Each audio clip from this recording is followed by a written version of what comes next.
করেছি। কারণ আমার আপনার নবী যদিও মায়ের পেটে থাকা অবস্থায় ইয়াতিম হয়েছেন, কিন্তু এই ইয়াতিম হওয়ার কারণে ইয়াতিম হিসাবে তাকে কষ্ট করতে হয় নাই, বরং একের পর এক আল্লাহ তাআলা আমার আপনার নবীর জন্য উত্তম অভিভাবকের ব্যবস্থা করেছে। যখন বাবা মারা গেছে, মা সুন্দরভাবে রক্ষণাবেক্ষণ করেছে। মা মারা গেছে, দাদা ছিলেন কুরাইশদের সর্দার, দাদা সুন্দরভাবে রক্ষণাবেক্ষণ করেছে। দাদা মারা গেছে, চাচা আবু তালেব আল্লাহর নবীর অভিভাবকত্বের দায়িত্ব নিয়েছেন। যতদিন বেঁচে ছিলেন আল্লাহর নবীর অভিভাবক ছিলেন। সকল প্রকার বিপদ আপদে আবু তালেব আমার আপনার নবীকে সহযোগিতা করেছে। সুবহানাল্লাহ। কেমন সহযোগিতা করেছে আবু তালেব? যে আবু তালেব যদিও ঈমান আনে নাই, কিন্তু আবু তালেব যেই বছর মারা গেছে সেই বছরটার নামই হয়ে গেছে আমুল হুজুন, চিন্তার বছর। আল্লাহ তাআলা সেই কথা স্মরণ করায় দেন নবীকে, আলাম ইয়াজিদিকা ইয়াতীমান ফাআওয়া। ইয়াতীম অবস্থায় পাওয়ার পরে আপনার জন্য ভালো রক্ষণাবেক্ষণের ব্যবস্থা করলাম। এরপরে দ্বিতীয় নেয়ামতের কথা আল্লাহ স্মরণ করায় দেয়, ওয়া ওয়াজাদাকা দাল্লান ফাহাদা।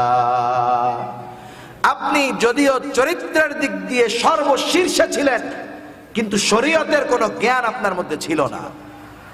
আমি আল্লাহ তাআলা আপনাকে শরীয়তের জ্ঞান প্রদান করেছি।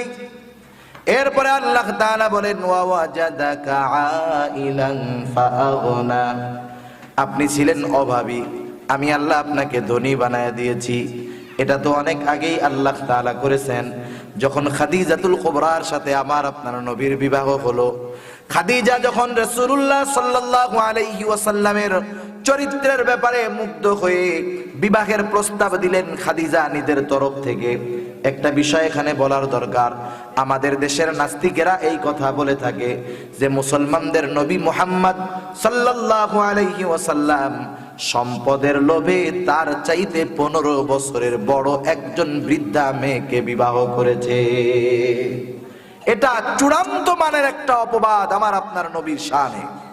আল্লাহর নবী সম্পদের লোভে নবী বিবাহ করেন নাই, নবী তো বিবাহের প্রস্তাবই দেন নাই। যখন আমার আপনার নবীকে খাদিজাতুল কুবরা রাদিয়াল্লাহু তাআলা আনহা কয়েকবার ব্যবসার জন্য পাঠাইছে, অন্যান্য বারের চাইতে সব চাইতে বেশি লাভ করে এবং উত্তম পণ্য কিনে সফলতার সাথে নবী যখন ফিরে আসতে, খাদিজাতুল কুবরার একজন গোলাম ছিল। এই গোলাম ছিল খাদিজার চোখ বলা হতো তাকে।